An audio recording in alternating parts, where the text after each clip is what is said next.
Hello, everybody, and welcome to our coverage of Ninjago episode. What is it? 47? It's technically, I don't know, it's episode 3 of the new season, Yeah, we'll just say that. Episode but 3 of Possession, Sticks and Stones. I forget what episode it actually is. So, this episode is very interesting. We get to meet a new character who has actually appeared in Ninjago extended media before, but is making his first appearance on the TV show, Ronin, and we also get to do a bunch of cool stuff. Before we get into the recap of the episode, I would just like to mention that YouTube listeners are a week behind. You can go right now and check out another Ninjago coverage that's up right now on Vessel if you choose to subscribe to us. And Vessel is our alternate platform. So I'll post a link in the description and you can check it out and decide if that is something that you would be interested in. You get all of our content 1 week early. And it's a pretty cool deal. And with that being said, kick it away with the episode recap, LJ. alright. So the episode starts off and they finally get the Stiix. They're like, man, I'm so happy we're no longer in logs. No? Bad joke? Wow. Wasn't even in the episode. That's good. So they get the Stiix and they hunt down Ronin and they find his shop, and apparently Ronin's turned over a new leaf. He's actually trying to do an honest business, even though he has several items we've seen in the series before, specifically the Fangblade Cup and the Jade Blades. Somehow he acquired all of these items. A part of me was hoping that he also had the Elemental Blades from the Stone Army series, but he did not. Regardless, they try and get the scroll from Ronin and negotiations pretty much fall through. They know he has it. He knows he has it.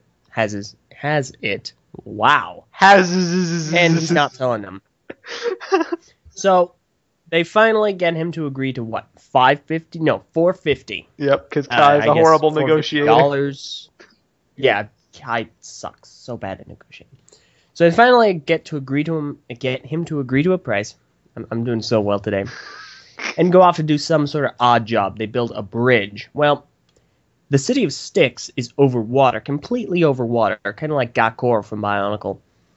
And if they fall in, well, that sucks because there's some sort of weird Mabruzak seaweed creatures that'll drag them, constrict them, and pull them in, and they'll die. So they got to be careful. With Zane leading, man, I'm really on a roll. They decide to help build a bridge, and if they complete building this bridge, then they will get enough to pay for the scroll. So everything's going real well, fantastic, wonderful, but then shenanigans occur. Yes, I did it. Zane's voice box gets damaged, pretty majorly actually. He's completely speaking gibberish right now. And needless to say, the bridge is destroyed, they don't get their pay. So then Jay takes over, leading the team. And he says, let's steal it. So they begin the process of going to steal it. Meanwhile, Sensei Wu is trying to teach Nia how to bend water. Did I say bend? You did say bend. Much. He's training her how to be the spinjitzu master, I guess, of water. And that goes about as well as you'd expect. Pretty well. She's very talented, actually. However, she doesn't actually control water yet. And he's trying to find out her weakness, and he finally does. So that's that. Buckets are cool. So meanwhile, later on that night, the ninja go and try and steal the scroll. Shenanigans occur. They don't steal the scroll. And ghostly dude, I forget his name. Soul Moro. Archer and Moro, the epic team. Yeah. So Moro gets another one of his buddies, basically Skull Warrior, and they infiltrate Moro's. Not Moro. I can't know the names mixed up. Ronin's place. They have some former connection with Ronin. Don't know what it is. And they try and wait for the ninja to steal the scroll so they can steal it from them. That doesn't go to plan. Fight ensues. Bunch of things happen. They lose the scroll. Moro has it, learns air jitsu, gets away, and apparently there's now another way to learn air jitsu. Ronin allegedly knows of one. In exchange for telling Kai how to achieve this, Kai gives he gives Ronan all of the ninja stocks in the tea company. Which I find hilarious. And that's where the episode ends. Yep. It was a very interesting and very unorthodox episode. Because the deal, I'll say full disclosure, LJ and I have not played or seen anything of the Shadow of Ronin video game. All that I have personally heard is that it's not good. People don't seem to like it all that much, but it is canon. At least somewhat canon. I don't know. I mean, at least Ronin is. So, from what I understand, that had something to do with the cursed realm in that game. Interesting. So it was kind of a lead-in. So that may be what the debt he owes Soul Archer is. But, you know, being what it is, not having that prior knowledge, I felt this episode did a pretty good job of introducing him by, like, saying, yeah, they knew him, but that's not really important. He's a thief, and he's here and now doing things, and that's all you really need to know. You know what you need to know and nothing more. Exactly, and it wasn't confusing or anything, and he had some funny lines, and that was great. Yeah. I actually really liked the character of Ronan. He was very enjoyable. He was pleasant. I mean, that voice actor, bravo to him. He had a really cool voice. Yeah, I know, right? It's a voice one day I'd like to achieve, but, you know, I'm going to take a fly to the throat like Zane. That seemed a little bit weird, though. Yeah, that was pretty odd. Yeah. A lot of the humor this season, I'm finding, is very, I don't want to say forced. It's a little more hit and miss than prior seasons. Yeah, like I'm laughing at stuff. There is plenty of humor, but there's also some stuff which I'm like, really? They're grasping, like all the ninja are suddenly fighting about who's the leader. Like, which has never been an issue before. Was that ever reported? Like, Lloyd was never the leader. He was just the most powerful dude. He was the newest ninja. Yeah. So, I mean... So, it's a little weird. Pretty perplexing. And Kai is like a buffoon.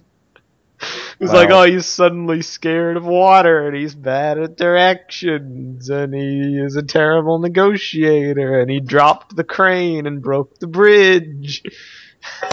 And he gives away the tea shop stock. So it's like, come on, man. Yeah, it's a little bit unusual. But I still liked the episode. You know, it's not my favorite. It was kind of a, I don't know, standard episode, but it's still enjoyable, so. Yeah, I liked it. That's nice. Soul Archer confirmed for best villain. Bionicle crossover. Oh my gosh. He had this tracking arrow, which was like a ghost face that followed people around. So that was cool. I don't understand how that really worked. But, nor do I. Hey, whatever, man. Whatever. It was cool, and we were setting up the season. Now they're going to go learn air jitsu and do that whole thing. Maybe Ronan will show up again. And Nia is... Oh yeah, we also got a reason for why water works against ghosts, which, I mean, okay, fair enough. I'll bite. Seems plausible. They can pass through solid objects, but they can't pass through water. So, I mean... Why? Because it's not solid. Wu was like, what's fluid to us is solid to them. Or something. Which is a little... I still am not buying it. It really did seem like it came out of left field. Very Deus Ex Machina. I do agree. I mean, like, it makes sense from a logical perspective, but it does still feel kind of shoehorned in. Now, something I did like was the shurikens that Ronin somehow had. The ones that go, these are mine from Stiix. Now, are those in any of the sets? I don't know, but possibly. Probably. Okay, I'm going to look that up real quickly. Because if they aren't, I find their shape and their general coloration very interesting for one very specific reason. Okay. I don't know if you remember this, Messa, but a long time ago in a land far, far away in another galaxy, this one, there was a Lego line called Atlantis. Oh. In Atlantis, what you needed to do was find these 4 like triangle things so that you could unlock the city of Atlantis. I do recall. Well, I don't know if it was a reference or if it was, or if they're in the set. I'm looking that up now. Or both. But those looked very similar to those pieces. Now, the reason I find that interesting is because Ronan specifically mentioned that they were mined from an underwater stone, a very specific type of underwater component. You did say that. Wouldn't it be really funny if that is a direct reference? That would be awesome. Connectivity with I thought so. Legos, action themes. Also, I'm really not finding anything here. I don't think they're in any of the sets. Interesting. Then what are the weapons which they have in the sets, I wonder? Random garbage. Sigh. No collectible weapons? I mean, they have the air jitsu things, which have a bunch of stuff. Come on. I can't ever find, like, just a really solid database of sets. Brick set. I mean, oh. Why didn't I think of that? Wow. Seriously, I'm looking. I'm on Brickipedia of all places. Desperation. Going, gee Williker, where? Yeah, I can't believe it. I'll help you Anyway. in your search real quick because I want to know. If they're not in the biggest set, then they're probably not anywhere. The final flight of the Destiny. Okay, nope, they're here. Okay, I found them.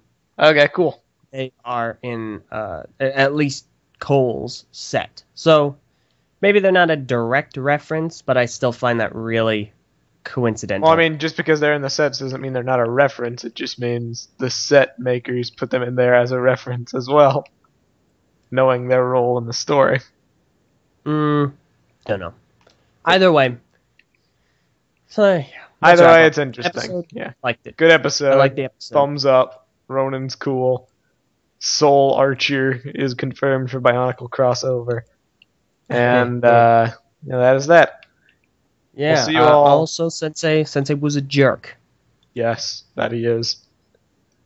Yeah. Now, you can expect multiple episode coverages releasing in rapid succession because the episode release patterns are starting to get very inconsistent. And they are not released weekly, they are just releasing basically whenever. So you can expect multiple today or over the course of the next several days, I don't know. But until then, thank you all for watching. I am Messimac. That is LJ.